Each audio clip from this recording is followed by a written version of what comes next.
Cinema മോഹവുമായി ചെന്നൈയിലേക്ക് നാടുവിട്ട പത്തനംതിട്ട സ്വദേശിയായ 14-കാരൻ തിരിച്ചെത്തി.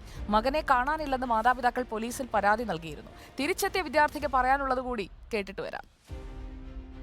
സിനിമയിൽ അഭിനയിക്കണമെന്ന മോഹവുമായി ഒരു 14-കാരൻ ചങ്ങനാശ്ശേരിയിൽ നിന്നും ചെന്നൈയിലേക്ക് തീവണ്ടി കയറുന്നു. ചെന്നൈയിൽ 14-കാരൻ എത്തുന്നു. പിന്നീട് ഈ 14-കാരന് എന്താണ് സംഭവിക്കുന്നത്? ആ 14-കാരൻ ഇപ്പോൾ നമ്മോടൊപ്പമുണ്ട്. വീട്ടിൽ പറഞ്ഞിട്ടാണോ ചെന്നൈയിലേക്ക് വണ്ടി കയറിയത് സിനിമയിൽ അഭിനയിക്കാൻ? അല്ല, പറഞ്ഞിട്ടല്ല പോയത്. സിനിമാ മോഹവുമായി ചെന്നൈയിലേക്ക് തന്നെ പോകണം എന്ന് തോന്നാനുള്ള കാര്യം എന്താ? ഇപ്പോൾ കൊച്ചിയൊക്കെ ആണല്ലോ കൂടുതലും ഷൂട്ടിങ്ങും കാര്യങ്ങളൊക്കെ നടക്കുന്നത്. എങ്ങനെയാണ് ഈ ഒരു അറിവ് കിട്ടിയത് ചെന്നൈയിലേക്ക് പോകാമെന്ന്? ചെന്നൈയിലാകുമ്പോൾ പഴയ ഒരു ഡയറക്ടർമാർ കാണുമെന്നുള്ള ധൈര്യത്തോടെയാണ് ഞാൻ ചെന്നൈയിൽ പോയത്. പക്ഷേ എനിക്ക് അവിടെ കാണാൻ കഴിഞ്ഞില്ല. ചെന്നൈയിൽ ചെന്ന് അവിടെ ചെന്നൈയൊക്കെ കണ്ടു കഴിഞ്ഞപ്പോൾ എന്താ തോന്നിയത് മനസ്സിലൊരു സന്തോഷം പോലെ തോന്നിയായിരുന്നു. ഒരു പുതിയൊരു ലോകത്തേക്ക് പോകുന്ന പോലെയായിരുന്നു എൻ്റെ മനസ്സ് തോന്നിയത്. വലിയ വലിയ സിറ്റികളായിരുന്നു ചെന്നൈയിലുള്ളത്. കയ്യിൽ എത്ര പണം ഉണ്ടായിരുന്നു? കയ്യിലെല്ലാം കൂടെ കൂട്ടി നോക്കിയപ്പോൾ ഒരു 1900 രൂപ ഉണ്ടായിരുന്നു. ഇപ്പം എല്ലാം കൂടെ കഴിഞ്ഞ് വന്നപ്പോൾ 900 ഉള്ളായിരുന്നു. ഇതിനിടയ്ക്ക് മൊബൈൽ ഫോണൊന്നും കയ്യിലില്ല. എൻ്റെ മൊബൈൽ ഫോൺ ഇല്ലായിരുന്നു. വീട്ടിലുള്ള മാതാപിതാക്കൾ തന്നെ അന്വേഷിക്കും, അവരിപ്പോൾ എന്ത് ചെയ്യുകയായിരിക്കും, അവർക്ക് വിഷമമായി പോകില്ലേ എന്നൊന്നും മനസ്സിൽ കരുതിയിരുന്നില്ലേ? ഞാൻ കരുതി. അതിനായാണ് ഞാൻ ആ കത്ത് എഴുതിയത്. കത്തിൽ എന്താണ് എഴുതിയിരുന്നത്? ഞാനൊരു കഥ എഴുതി. ആ കഥ ഡയറക്ടറിനെ കൊണ്ട് കാണിച്ച് ആ സിനിമ നല്ല വിജയമായി. ആ വിജയത്തിൽ കിട്ടുന്ന എനിക്ക് പണം ഞാൻ എൻ്റെ അമ്മയുടെ അച്ഛൻ്റെയും കൊടുക്കാനായിരുന്നു ഞാൻ അമ്മയുടെ ആഗ്രഹിച്ചത്. സാധിച്ചില്ല. ശരിക്കും കഥ എഴുതണം എന്നൊക്കെ ആഗ്രഹമുണ്ടോ മനസ്സിൽ? സിനിമയ്ക്ക് വേണ്ടി ഒരു കഥ തയ്യാറാക്കണം, അത് ഒരു സിനിമയാകണം, അതിൽ അഭിനയിക്കണം, അങ്ങനെയൊക്കെ ശരിക്കും ഉള്ളുകൊണ്ട് ആഗ്രഹിക്കുന്നുണ്ടോ?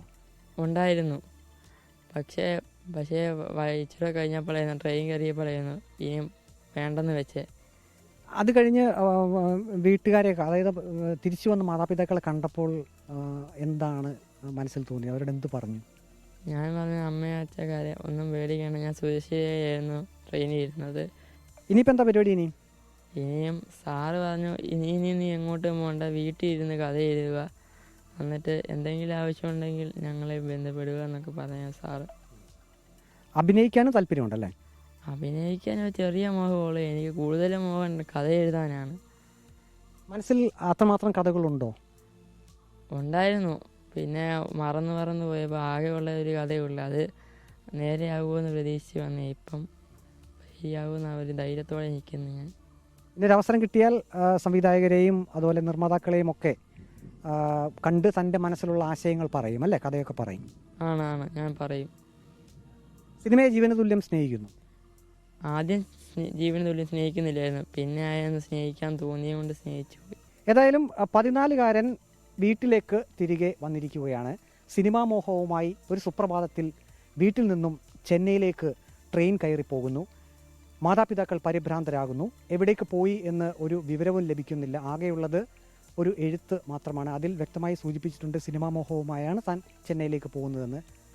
പക്ഷേ പാതി വഴിയിൽ തൻ്റെ യാത്ര നിർത്തി അതിനുശേഷം തിരികെ വീട്ടിലേക്ക് ഈ 14-കാരൻ എത്തിയിരിക്കുന്നു. വീഡിയോ ജേർണലിസ്റ്റ് അജി കുടുംബനൊപ്പം reporter Praveen Purushothaman. In reporter, Pathanamthitta.